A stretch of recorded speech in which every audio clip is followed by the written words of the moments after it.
Sud Midi. 98.5 sur FM Sen Radio, le choix de la différence. Nous sommes en direct de Dakar, le journal. Voici les titres. Un cambriolage vire au drame dans le sud du pays. 2 personnes ont été tuées, atteintes par balle dans la cité balnéaire de Cap Skirring. Le présumé auteur, un individu encagoulé, Kédougou, affecté également par cette attaque à main armée hier, faisant 4 morts à Kumbuturu. Les populations habitées par un sentiment d'insécurité s'interrogent et alertent sur ce regain de braquage mortel malgré les efforts consentis par l'État du Sénégal en termes de renforcement du dispositif sécuritaire dans la région. Les détails à suivre dès le début de cette édition. À partir de ce dimanche 4 février, les candidats iront à la conquête du suffrage des Sénégalais avec le démarrage de la campagne électorale. Les enregistrements débutent à la télévision nationale au long d'un lot de 10 candidats exposent leur programme, dont Idrissa Seck qui estime que la priorité absolue est de garantir la paix, la sécurité mais aussi la stabilité. Le candidat appelle la classe politique à taire les querelles et cette tension qui mine le pays à quelques semaines de la présidentielle, alors que le premier tour est prévu dans 3 semaines, c'est-à-dire le 25 février prochain. La question du report est de plus en plus agitée pour ou contre le report. Les Sénégalais se prononcent. Ce sera dans ce journal. Sur l'international, Soudan du Sud, au moins 38 morts dans des affrontements communautaires. À suivre également la page sport, quart de finale Coupe d'Afrique des Nations Côte d'Ivoire 2023, Guinée-Conakry, République démocratique du Congo. À suivre donc la réaction des Guinéens résidant à Tivaouane Peulh, leur réaction dans cette édition d'information. La page culture et la revue de la presse vont compléter ce journal mis en ordre par Sun Tchoun. Les détails après ceci. Babacar Samb. Bonjour et bienvenue chez Direction Ziguinchor. C'est pour recevoir Ben Michel Kanfoudi. Bonjour. Bonjour Babacar. Un cambriolage qui vire au drame dans la cité balnéaire du Cap Skirring. Un individu encagoulé a mortellement atteint par balle 2 personnes qui étaient dans une résidence à la baie de Boucotte. Oui, effectivement Babacar, les faits se sont déroulés dans la nuit d'hier à aujourd'hui vers la baie de Boucotte située dans la commune de Djemberin. Selon nos sources, un individu encagoulé s'est introduit dans une résidence privée appartenant à un couple dont le mari est de nationalité européenne et la femme sénégalaise. Avec l'aide de son arme, il les a donc neutralisés et les a ligotés. Cet individu encagoulé a ouvert le feu sur le vigile qui voulait intervenir pour sauver le couple qui habitait dans cette résidence. Le charpentier ayant entendu donc le coup de feu est également apparu pour voir, lui aussi a été victime justement de cet individu, ce bandit qui s'est introduit dans cette résidence située vers la cité balnéaire du Cap Skirring. Selon même nos sources, la femme de l'Européen aurait été même violée par le bandit qui a mis le feu sur la résidence donc avant de se fondre dans la nature. La gendarmerie qui s'est déployée sur les lieux ce matin a pu faire le constat et les corps ont été donc acheminés par les sapeurs-pompiers à la gendarmerie avant d'être donc évacués à la morgue. Donc c'est une situation qui met toute cette cité balnéaire réputée calme dans une consternation. Ce drame donc qui met cette cité dans la consternation. Donc il faut rappeler que cet individu n'est pas encore identifié et la gendarmerie a ouvert une enquête pour justement élucider cette affaire qui défait la chronique depuis ce matin dans la cité balnéaire du Cap Skirring. Babacar Samb. Ben Michel, qu'en faut-il sur ce drame survenu dans la cité balnéaire du Cap Skirring, un individu encagoulé non encore identifié qui a mortellement atteint par balle 2 personnes qui étaient dans une résidence à la baie de Boucotte à Kédougou au lendemain de l'attaque à main armée survenue hier également à Kumbuturu, faisant 4 morts et des blessés. Les populations s'interrogent encore sur ce qui pourrait être le mobile de ce regain de braquage ou de vol à main armée. Alors que les efforts sont consentis par la puissance publique en termes de renforcement du dispositif sécuritaire et l'espoir de voir ces malfrats rattrapés par les forces de défense et de sécurité grandit sans cesse. Boubacar Tamba. Pourtant, des efforts considérables sont fournis par les pouvoirs publics centraux en termes de maillage du territoire régional dont il faut rappeler qu'elle fait frontière avec le Mali et la République de Guinée. La région de Kédougou est aussi couverte en partie par l'importante réserve de biosphère qu'est le parc national du Niokolo-Koba, qui attire aussi des convoitises, il faut le rappeler. La place d'armes de Kédougou est érigée en camp militaire avec comme conséquence le renforcement des effectifs et la modernisation des équipements. De nouvelles brigades de gendarmerie sont créées, tout comme de nouvelles unités y sont déployées comme l'escadron de surveillance et d'intervention de Kédougou. Certaines indiscrétions évoquent la présence toute prochaine d'un groupe d'action rapide de surveillance et d'intervention de la gendarmerie. Mieux, la région serait érigée en légion et de somptueuses bâtisses sortent de terre pour abriter tout cela. Kédougou dispose d'un commissariat urbain, des postes de police frontalières sont aussi équipés et les nomadisations qu'effectuaient les armées ont fait que les attaques en main armée, les cambriolages avaient drastiquement baissé s'ils n'avaient cessé. Qu'est-ce qui pourrait donc expliquer subitement ce regain de cambriolage et d'attaques à main armée? Car quelques semaines avant cet acte ignoble de Kumbuturu, des jeunes en avaient fait les frais sur l'axe Kédougou-Salémata à un vol d'oiseaux de Kédougou. Un équipement marchand dans la ville même de Kédougou avait aussi reçu la visite de malfrats. Tous invoquent à Kédougou l'omniscient et l'omnipotent afin que les éléments de l'escadron de surveillance et d'intervention de la gendarmerie et les militaires lancés à leur trousse puissent les retrouver. Boubacar Tambacounda, Sud FM. Sud FM. Et nous parlons de la présidentielle de février 2024. La campagne électorale pour la présidentielle du 25 février démarre ce dimanche. Aujourd'hui, il a été procédé à l'enregistrement des candidats à la RTS, la télévision nationale, car un temps d'antenne quotidien de 3 minutes leur est accordé sur les ondes de la télévision. Un premier groupe de 10 candidats passe ce vendredi. Il s'agit respectivement de Idrissa Seck, Amadou Ba, Habib Sy, Thierno Alassane Sall, El Hadji Malick Gakou, Daouda Ndiaye, Mamadou Lamine Diallo, El Hadji Mamadou Diaw, Mame Boye Diaw, donc en tout cas Anta Babacar Ngom, mais aussi Serigne Mboup. Idrissa Seck, qui a été le premier à passer à la RTS, son temps d'antenne a porté sur plusieurs sujets d'actualité. Nous l'écoutons. Le manque d'emploi pour les jeunes sont des préoccupations communes à l'ensemble des chefs de famille. Sur le plan de la diplomatie, les remous dans notre sous-région CEDEAO, ainsi que les différentes crises internationales, guerre Russie-Ukraine, tout comme la guerre Israël-Palestine, qui causeront de graves perturbations au pays en développement, sont des sujets qui m'habitent. Il y a aussi le problème de la sécurité à nos frontières comme à l'intérieur du pays.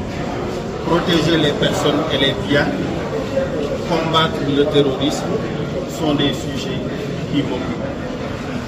Face à tous ces sujets, il n'y a aucune place pour la polémique ou pour les petites querelles. Et ces sujets-là ont donné lieu à des concertations assez larges avec des experts sénégalais d'ici et de la diaspora, avec toutes les couches de la population. Ce qui m'a été dit, c'est que les gens placent un grand espoir dans mon parcours et mon expérience pour apporter des solutions à ces difficultés. Mais certains m'ont reproché d'avoir, lors de la Covid, rejoint le président.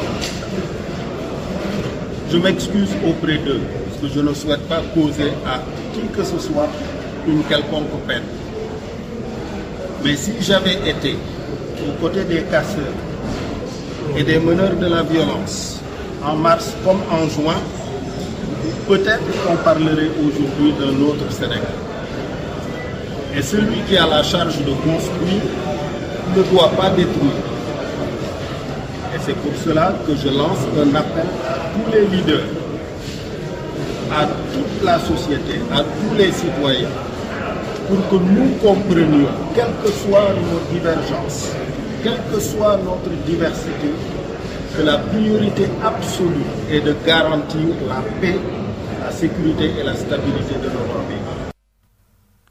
À l'instant, Idrissa Seck, candidat à la présidentielle, le second groupe au nombre de 10 candidats également passe à l'enregistrement le samedi. Il s'agit d'Aly Ngouille Ndiaye, Bassirou Diomaye Faye, Cheikh Tidiane Dièye, Déthié Fall, Alioune Mamadou Dia, Rose Wardini, Pape Djibril Fall, Khalifa Ababacar Sall, Mohamed Boun Abdallah Dionne et Boubacar Camara. Parlons toujours de la présidentielle. Une élection présidentielle sans Karim Meïssa Wade est inconcevable. C'est la conviction, en tout cas, ferme de la Fédération départementale du Parti démocratique sénégalais de Ranérou en Assemblée générale extraordinaire. Ces libéraux valident la mise en place de la commission d'enquête parlementaire et recommandent le report de la présidentielle du 25 février prochain. Abdourahmane Diène. La Fédération départementale du PDS de Ranérou est catégorique. Une élection présidentielle sans Karim Wade est inconcevable. C'est Mansour Diop, le secrétaire général de la dite fédération, qui l'affirme. Sans notre candidat Karim Wade, il n'y aura pas d'élection.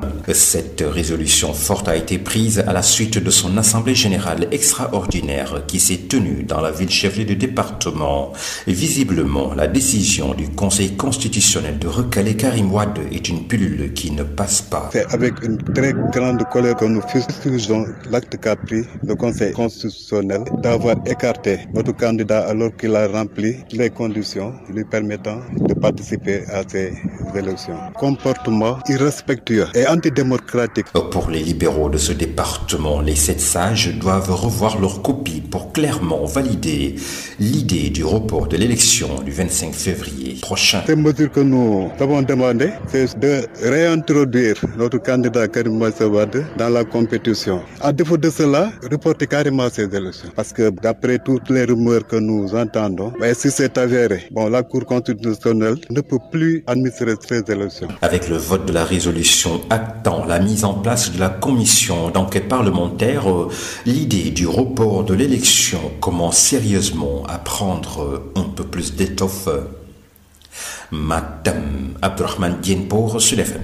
Abdourahmane Diène, alors que le premier tour est prévu dans 3 semaines, c'est-à-dire le 25 février, la question du report est de plus en plus agitée et alimente les débats. Pour ou contre le report de la présidentielle, les Sénégalais se prononcent et disons que beaucoup sont contre. Leurs propos sont recueillis par Mame Diarra Da Silva. Non, mais il n'y a pas lieu de reporter des élections qui sont déjà... le processus est déjà enclenché. Hein? Le décret est signé, les candidats sont connus, la date de démarrage de la campagne est imminente. Mais pourquoi recruter? Que ceux qui sont prêts aillent aux élections, ceux qui ne sont pas prêts, ils n'ont qu'à attendre une prochaine fois. À mon avis, vouloir reculer les élections, c'est simplement vouloir prolonger une échéance qui est terminée. Vous êtes du même avis? Bien sûr, bien sûr. Il ne faut pas reporter les élections, on doit souffler un nouveau air. On a besoin de changement. Bien sûr, on a besoin de changement, on a besoin de beaucoup de choses. Il faut que les gens aillent aux élections et nous aurons affaire avec un nouveau gouvernement. Bon, en ce qui me concerne, je suis contre le report des élections parce qu'en pays démocratique, il faut respecter l'agenda électoral. Il y a un agenda qui a été fixé. Il faut que tous les acteurs soient d'accord et s'y mettent pour respecter ce calendrier. Certes, il y a beaucoup de couacs, il y a beaucoup d'incohérences et d'amateurisme, mais il faudra impérativement respecter le calendrier électoral. On va vers un avenir imprévu, on va vers quelque chose de dangereux. Et pour éviter cela, il faut impérativement respecter notre calendrier électoral et éviter toute heure ou toute violence. Je suis contre le report des élections. Le Sénégal n'appartient pas à personne. Quand on pouvoir bien, quand c'est la fin d'un mandat, il faut changer un autre régime. On a besoin d'un changement. Le Sénégal est difficile. Les jeunes sont là. on n'a pas de boulot. On a beaucoup étudié, on a rien. Tous les matins, on se réveille à 5h, on se couche à 22h. On est fatigué de ce régime qui est en place. Sérieusement. Je suis contre parce que je trouve qu'une seule personne ne peut pas empêcher la tenue des élections. Voilà, la réaction des Sénégalais sur cette question pour ou contre le report de la présidentielle. Les Sénégalais qui se prononcent et beaucoup sont contre. Les députés examinent cet après-midi le projet de loi relatif à la lutte contre le blanchiment de capitaux, le financement du terrorisme et la prolifération des armes de destruction massive. Ils sont convoqués en séance plénière à 16h. Le ministre des Finances et du Budget, Mamadou Moustapha Ba, va défendre ce projet de loi. Le processus de paix en Casamance, orphelin d'une figure emblématique, Abdou Sarr a tiré sa révérence jeudi. À l'âge de 76 ans, l'homme a pesé de tout son poids pour donner donc corps aux initiatives d'une paix définitive dans cette région méridionale du Sénégal.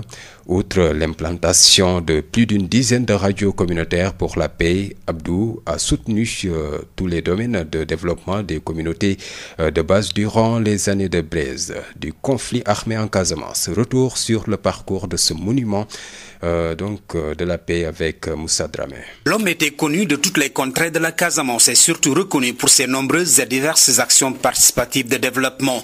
Abdou Sarr, ancien directeur de l'ONG World Education Sénégal et le pionnier de l'implantation des radios communautaires au Sénégal, avait comme ambition de densifier le dialogue social entre les communautés de base. Talla Dieng, le président de l'Union des radios associatives et communautaires du Sénégal, URAC, a longtemps travaillé à ses côtés. L'homme qu'on a perdu hier, qui est d'une dimension exceptionnelle. Abdou Sarr, pour l'histoire, c'est lui l'initiateur de l'implantation de radio communautaire au Sénégal. Il a eu à implanter la première radio communautaire du Sénégal, à Fissel, Pentime FM, installer une autre radio, celle de Namarel, Radio Gaïnako FM. Ces radios de proximité, Abdou Sarr en a installé une bonne dizaine en Casamance pour favoriser le dialogue, la communication, la tolérance et la recherche d'une solution concertée pour la paix définitive en Casamance.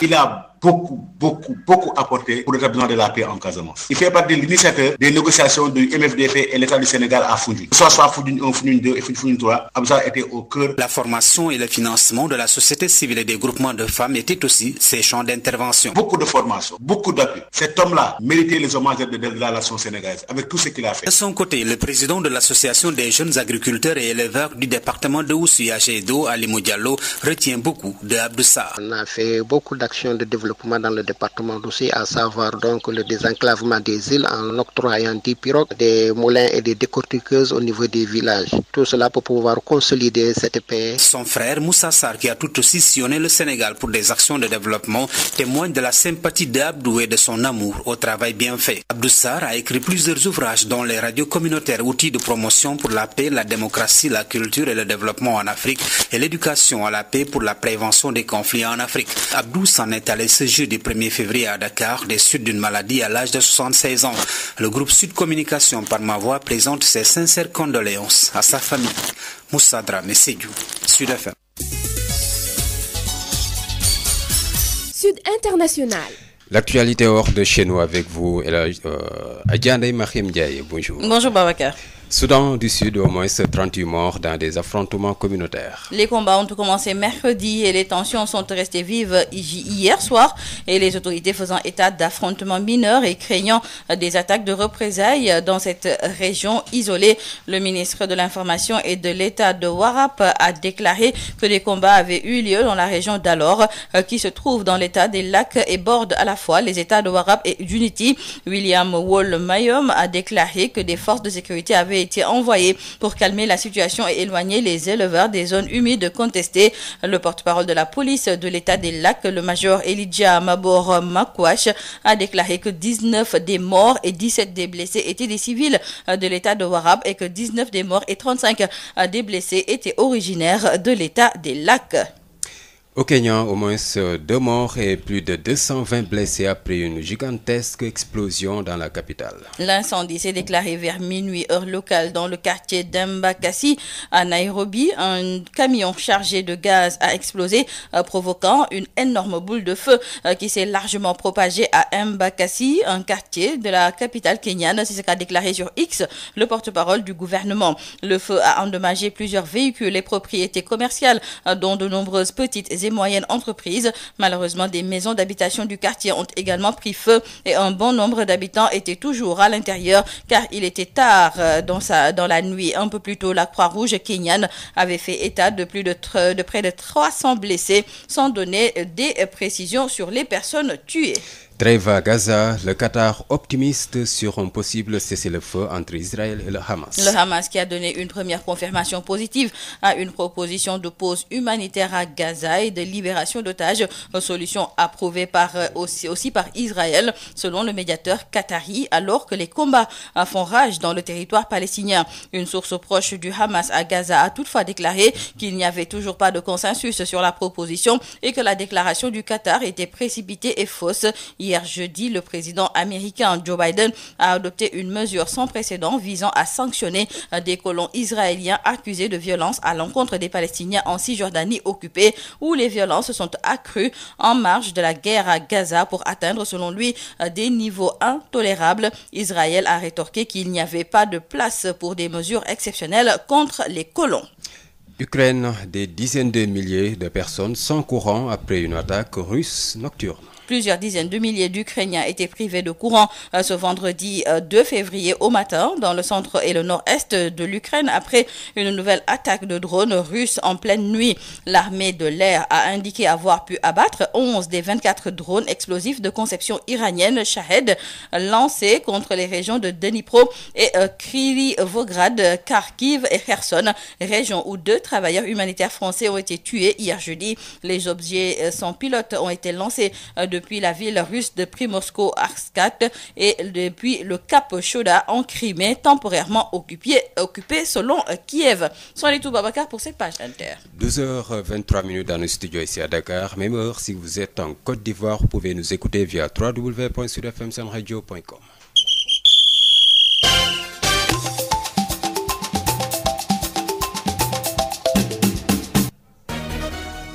Direction Côte d'Ivoire, c'est pour parler de la Coupe d'Afrique des Nations avec le début des quarts de finale. Ignace Dey, bonjour. Bonjour Babacar. Voilà, vous êtes notre envoyé spécial. Aujourd'hui, donc débutent les quarts de finale Nigeria-Angola à 17h, mais aussi RDC et Guinée. Du côté des Guinéens, justement, quelle est l'effervescence? Oui, écoutez, c'est déjà l'effervescence ici en Côte d'Ivoire, en prélude en tout cas à cette rencontre Guinée contre RDC. En tout cas, vous savez, il y a une forte communauté guinéenne ici en Côte d'Ivoire. Eh bien, ils se sont mobilisés depuis quelques jours. Mais déjà, les Ivoiriens sont bien focalisés sur le match de Bouaké demain.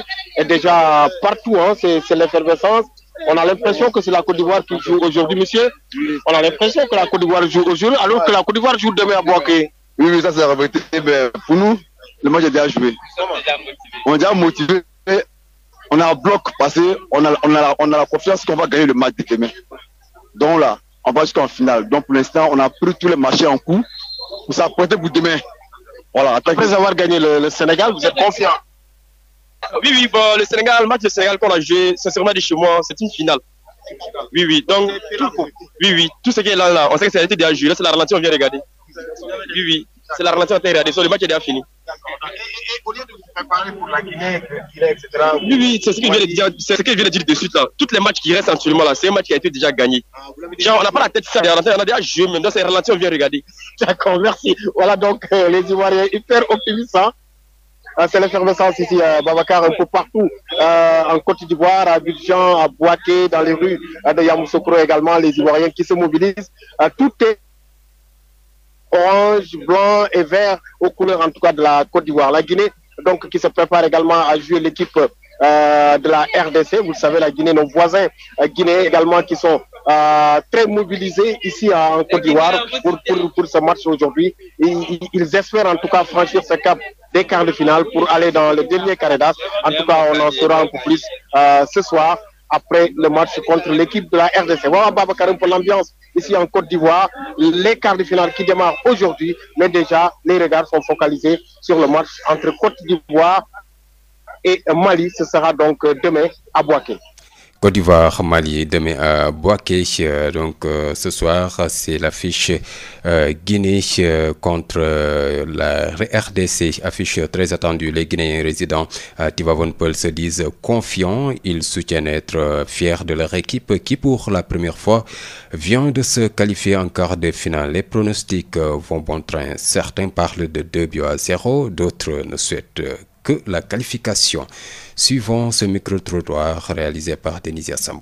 On joue ce soir avec la RDC. Je sais que ça va pas être facile, mais je supporte ici mon pays et que je sais que, Inch'Allah, avec la grâce de Dieu, ils vont faire le possible. Je prie Dieu qu'on puisse gagner 2-0. 2-0. C'est la mission, mais je sais que ça va pas être facile parce que la RDC aussi, c'est une équipe ici solide. C'est une équipe solide, mais je prie Dieu ici qu'il nous aide à gagner, à se qualifier ici. Bon, Inch'Allah, on va gagner. Inch'Allah. Je suis guinéen. Donc, c'est comme ça, quoi. Moi, je supporte Guinée, trop même, parce que j'aime Guinée. Le Congo, vraiment. 2-0 ou 3-0. Alors, quand c'est gagné, ça, c'est bon. Si on qualifie, c'est ça que c'est bon. Nous allons gagner. Mamadou Tahirou Diallo. Ils vont jouer, ils vont gagner encore. Ils vont jouer le quart de finale. Okay. Nous sommes confiants et nous sommes fiers de ça aussi. 2-0. 2-0 seulement. Ça suffit. On est sûr de ça aussi. Que la Guinée va battre le Congo. C'est Mamadou Ali Diallo. J'ai confiance en moi. Je crois que je vais gagner. Et c'est ça que je propose de dire aussi encore pour que je gagne. Parce que cette fois-ci, c'est ma première fois de venir ici. Et alors, je voulais justement qu'elle prenne les coupes. Le score 2-0, c'est confiance. Regaillardis par la victoire de leur équipe contre la Guinée équatoriale en 8e de finale, plusieurs supporters guinéens croient fermement à la victoire du Sili contre la République démocratique du Congo ce vendredi. Certains pensent même qu'avec l'élimination des équipes favorites comme le Sénégal, le Sili peut brandir le trophée pour la première fois de son histoire. D'autres, par contre, restent prudents sur ce match qui oppose les Léopards du Congo au Sili national de Guinée, mené par Kaba Diawara. On écoute quelques supporters interrogés ce vendredi dans les rues de Conakry par notre correspondant en Guinée, Amadou Ribari. La Guinée va gagner aujourd'hui, et puis parce que c'est une équipe et puis qui a l'air progressif, ils veulent progresser de loin. Notre souhait est que la Guinée arrive à remporter la Coupe d'Afrique des Nations. C'est ce qui me fait dire parce que l'équipe est bonne, les joueurs ont des jeux collectifs et puis il y a la cohésion. Aujourd'hui, je crois que le Chili va gagner 2-0. Ce que j'ai appris que depuis 2000, la Guinée n'a jamais gagné contre la RDC Congo. Mais aujourd'hui, je crois que le Chili va gagner 2-1. La Guinée n'a jamais gagné contre la RDC, mais aujourd'hui quand même, j'espère que la Guinée va gagner 2-1. Mais les gens même sont surpris, ils doivent voir ce que Kaba est en train de faire aujourd'hui. Le match tant qu'il voit là, la Guinée et le Congo là, ce serait pas facile là. Parce que c'est un match qui est chaud là. Ça quand même là, je mens pas. Quand vous dites c'est pas facile, qu'est-ce que vous voulez? Ce serait pas facile. Ah, donc vous n'êtes pas du tout certain que le Sili pourrait battre la RDC Congo? Oui, peut-être qu'on va gagner, Inch'Allah, si Dieu le veut. Mais ce serait pas facile quand même pour gagner contre le Congo. Guinée, République démocratique du Congo. Ce soir à partir de 20h et avant ce match, vous aurez sur l'affiche Nigeria-Angola à 17h.